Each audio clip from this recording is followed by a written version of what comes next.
be dedicating our gazebo. It's completed. There it is. Children's playground. Right after the worship service today, before we head for fellowship lunch, we will go to the children's playground area and we'll be dedicating our gazebo. And then, when you are hungry enough, we'll usher you to the fellowship hall for lunch. I also would like to ask you to continue to pray for our church, even as we serve the Lord faithfully in season and out of season. And may God be glorified and may He be pleased with everything that we do, not for our sake, but only for His glory and His honor. Again, fellowship lunch after the worship service today. You don't want to miss lunch. We prepared a wonderful lunch for you. So join us. Join us. We'll continue to worship God through the giving of our tithes, pledges, and offerings. We'll come to the Lord in prayer. Father, we are so grateful that you have blessed us exceedingly much. And today, Father, we pray that even as we give back a portion of what you have blessed us with, that this gift, Father God, will be a representation of our love for you. Father, we ask, we pray that you will be pleased, that these resources that we bring to your throne of grace and mercy will be used wisely in accordance to your will, to advance the work of your kingdom, not only through First Philippine Church, but here in Houston, in many circumstances. In Jesus' name we pray. Amen.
solid rock. I stand.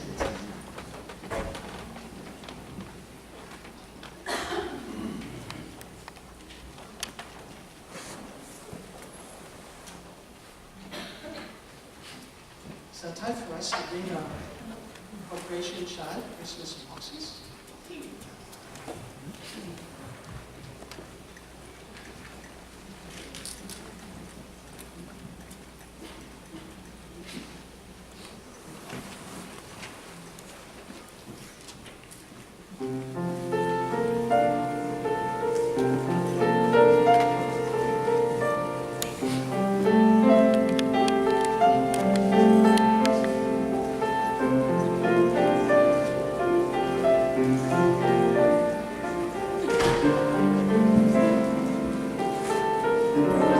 If you could raise your right hands in the direction of these boxes, we'll be praying for these boxes at this time. Father, you are love. For God so loved the world that He gave His one and only Son, that whoever believes in Him shall not perish but have everlasting life. Father, I pray that you will use these boxes to tell children in many parts of the world, especially this Christmas season, that you love them. And you sent your one and only Son, our Lord Jesus Christ, to be the greatest gift of all, and eventually die on the cross of Calvary for the forgiveness of our sins. Father, I pray that these boxes will not only bring joy to these children in many parts of the world this Christmas, but more importantly, Father, they will have a personal encounter with your greatest gift in Jesus. Use these boxes, Father God, to bring cheer to many children in many parts of the world. But more importantly, use these boxes, Father, to draw people unto yourself. Father God, even as we pray for these boxes, we set these apart for you and for your service. In Jesus' name, we pray. Amen. Let's all stand as we sing our song. Praise God from whom all blessings flow. Praise Him, all creatures here below. Praise Him above the heavenly host. Praise Father, Son, and Holy Ghost.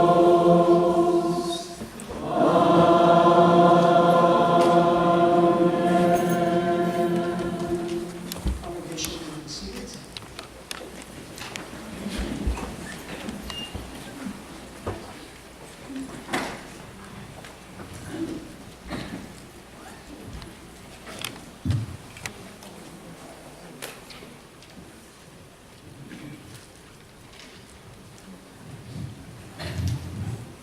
Hebrews 8:10. I will put my laws in their minds, and I will write them on their hearts. I will be their God, and they will be my people. What sweet wonder! God's children are always under His divine leading and guidance. Now imagine from one family to another, immigrating to the United States, especially to Houston, how God orchestrated their plans and actions.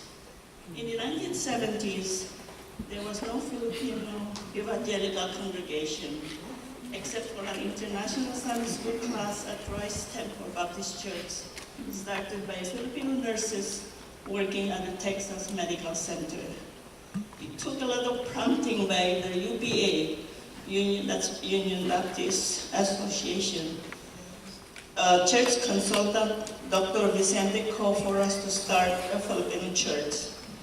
By 1983, Filipinos comprised almost 1/3 of the membership of Rice Temple Baptist Church. It was obvious that the time was right to be independent. On March 24, 1987, the 47-member First Philippine Baptist Mission was launched. To our delight, this number included Filipinos from other Anglo churches, namely the Golbeos, the Ontoys, the Saints, the Uys, and Rey de la Calzada.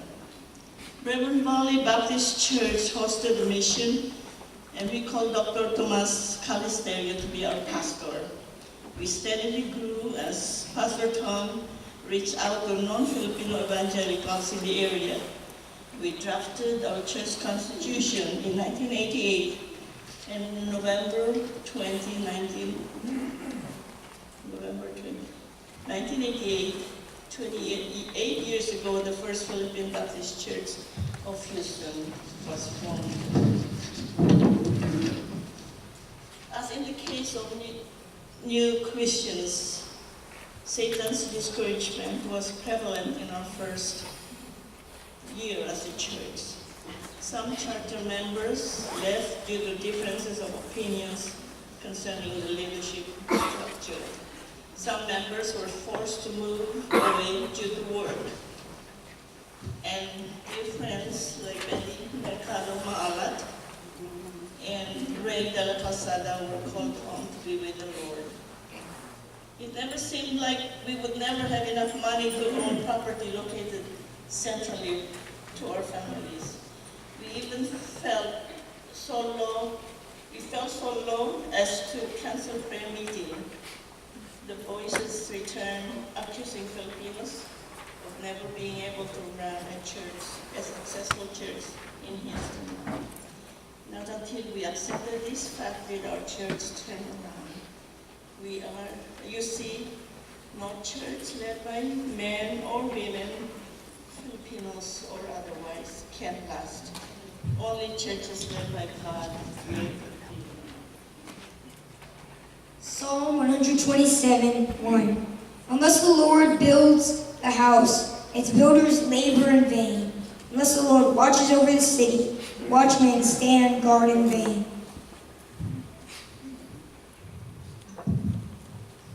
In 1989, Pastor Tom recommended Reverend Denmark Suisun of Faith Baptist Church in Quezon City, Philippines, to succeed him as pastor. Through Pastor Denmark's leadership, God breathed new life into our church, and considerable growth happened. God also made a property available that was close by to us when he led the building's congregation to Sugar Land. The price tag was lofty at first, but later began affordable by God's grace. After this co-signing of our mortgage papers, God's hand was apparent. On April 4, 1990, we held our first worship service at 8809 Bissonnet Street, our new home. In 2002, we held our first note-burning ceremony because the multiple mortgages were fully paid in only 12 years instead of the scheduled 15 years. Psalm 126:3. Lord has done great things for us, and we are filled with joy. In 1990, Pastor Denmark had a growing church in his hands, and the youth needed a leader. In 1994, we called Reverend Ernest Howard de Gohoy to be our associate and youth pastor. He had been chaplain and associate pastor at the University Church, as well as faculty member of the College of Theology of Central Philippine University.